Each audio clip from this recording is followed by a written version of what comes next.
글로벌 이슈와 변수들 짚어보고 국내 시장 영향과 대응 전략까지 짚어보도록 하겠습니다. 우리투자증권의 서상혁 차장과 이야기 나눠봅니다. 안녕하세요. 네, 안녕하십니까.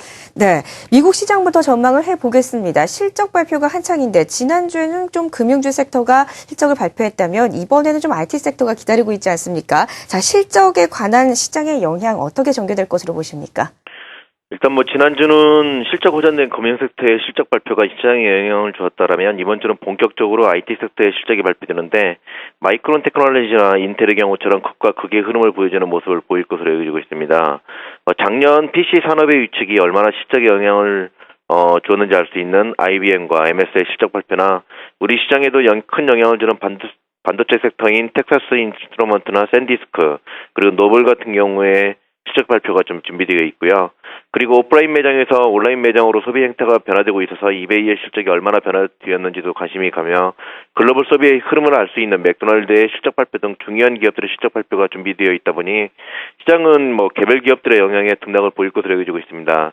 이번 주는 특별한 경제 지표나 연설이 없어서 이러한 기업들의 실적에 영향을 줄 것인데 현재 전반적인 IT 섹터의 실적 전망은 전분기 대비 소폭 증가했을 것으로 여겨지고 있는 상태입니다. 그렇기 때문에 기업들의 실적 변화에 따라서 시장은 큰 변화를 보일 것으로 여겨지고 있고 전반적으로 지난주 이제 각 기업들마다 이제 극과 극의 흐름을 보였기 때문에 이번 주에 이러한 기업들의 실적이 미국 시장의 전망 흐름 자체를 결정될 것으로 판단하고 있습니다.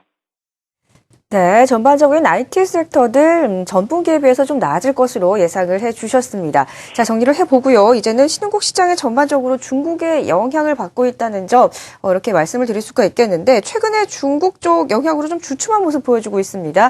이번에 중국 쪽의 중요한 지표 GDP를 시작으로 해서 여러 가지 경제 지표 발표를 앞두고 있는데요. 어떤 부분을 좀 관전 포인트로 두고 보면 좋을까요?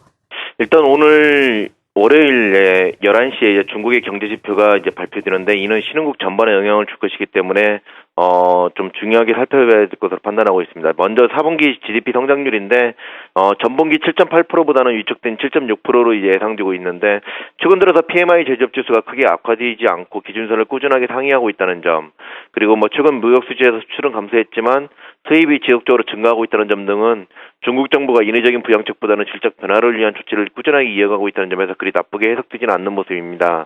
특히 이 GDP 발표치에 따라서 외국인들이 신흥국에 대한 매매가 변화될 수 있다는 점에서 관심을 가져야 될 것으로 판단하고 있고요. 그리고 산업생산과 고정자산 투자, 소매 판매 등의 발표도 같이 있는데 고정자산 투자 같은 경우는 전달의 19.9%와 같은 수치를 발표할 것으로 판단하고 있고 산업생산이나 소매 판매 같은 경우는 약간의 둔화 정도로만 발표될 것으로 판단하고 있습니다. 이러한 수치는 결국 최근 중국 정부의 투자 확대에 대한 억제 등이 이어지고 있으나 전반적인 수치는 지속적인 회복을 이야기하고 있다는 점에서 나쁘게 보이지는 않고 있고요. 이달 말 춘절을 앞두고 일정 정도 확대 가능성이 있다는 점에서 지표 결과는 우호적으로 나올 가능성이 좀 크다고 볼 수 있고 이 지표 이제 발표 이후의 흐름이 낙관적인 모습을 보일 것으로 판단하고 있습니다. 또한 23일 날 이제 HSBC PMI 제조업 지수가 전달의 50.5보다 개선된 50.6으로 발표될 것으로 예상하고 있다는 점도 중국발 우려감을 일정 정도 희석시키는 모습으로 봐야 될 것으로 판단하고 있습니다. 그렇기 때문에 일단 오늘 11시에 발표되는 중국의 경제지표 전반적인 흐름들을 보고 이때 이후에 외국인들의 흐름이 어떻게 변화되느냐에 따라서 시장에 대한 대응을 해야 될 것으로 판단하고 있습니다. 네, 발표될 지표들이 좀 우호적일 것이다. 시장에 좀 낙관적인 영향을 줄 것이다. 라는 점 다행으로 해석해 보면 좋을 것 같습니다. 자, 그리고 해마다 열리는 세계 다보스 포럼 올해에는 22일 스위스에서 열립니다. 전반적인 경제에 대한 논의가 이루어질 텐데요. 어떤 점 주목해 보면 좋을까요?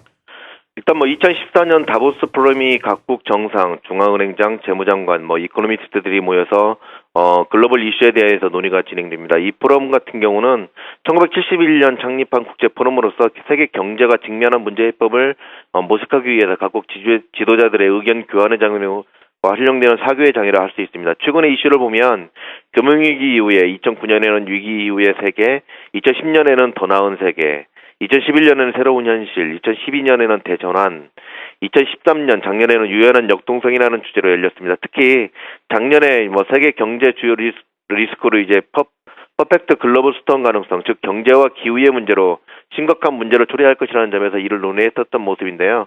이를 위한 해결로 유연한 역동성을 제시했었습니다. 특히 신재생 에너지 등에 관련된 논의가 핵심을 이루었고요.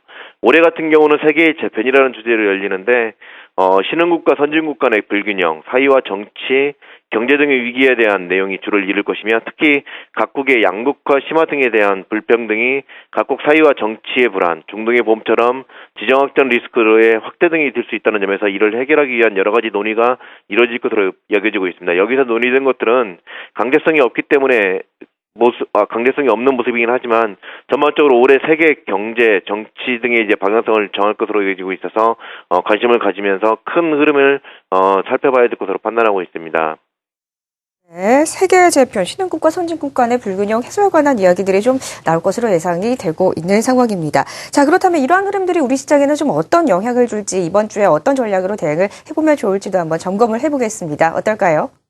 일단 이번 주 같은 경우는 중국 경제지표가 월요일 오전 11시 발표되는데 여기서 우호적으로 나온다라면 반등의 한 주가 될 가능성이 좀 큰 한 주가 되겠지만 약하게 나온다라면 이번 주에도 그리 녹록치 못한 한 주가 될 것입니다. 특히 이 중국의 경제지표의 흐름이 전통적으로 외국인들의 수급 변동성을 확대될 수 있다는 점을 감안해야 될 것이며 이 수급이 이번 주 이제 우리 시장에 영향을 줄 것이라는 점은 감안한다라면 월요일 중국 경제지표의 흐름이 어느 때보다 중요하다고 볼 수 있습니다. 그리고 미국 시장의 IT 섹터의 실적에 영향이 민감한 우리 시장의 흐름이라는 점에서 이들 실적 발표가 피크를 이루는 이번 주와 다음 주까지 변동성이 확대되면서 본격적인 우리 시장의 실적 발표의 영향이 시장에 영향을 줄 것으로 판단하고 있습니다. 이번 주에 이제 우리 시장은 주중반 이후에 이제 실적들이 이제 발표가 준비되어 있는데 특히 이제 금요일에 발표되는 삼성전자의 실적 발표가 과연 어떻게 발표되는지가 좀 지켜봐야 될 것으로 판단하고 있고요. 구체적인 부문별 수익의 향방이 향후 전망을 알릴 수 있어서 관심 있게 지켜봐야 될 것으로 판단하고 있습니다. 그리고 목요일 날 LG 디스플레이나 현대차, 대림산업, 그다음에 금요일 날 기아차와 현대건설, 삼성물산, 삼성 SDI 등의 주요 기업들의 실적들이 주 중반 이후에부터 이제 본격적으로 시작되기 때문에 이제부터는 이제 글로벌 이슈보다는 국내 기업들의 실적들에 따라서 시장의 변동성을 알리고 그 향후 전망을 알릴 수 있는 흐름들이 보일 것으로 판단하고 있기 때문에 주 초반에는 중국, 그다음에 주 중반 이후에는 국내 기업들의 실적에 민감하게 대응을 해야 될 것으로 판단하고 있습니다. 네, 중국에서 발표되는 지표와 국내 기업들의 실적까지 꼼꼼히 따져보는 한 주가 될 것 같습니다. 지금까지 우리투자증권 서상영 차장과 함께 이야기 나눠봤습니다. 고맙습니다. 네, 감사합니다.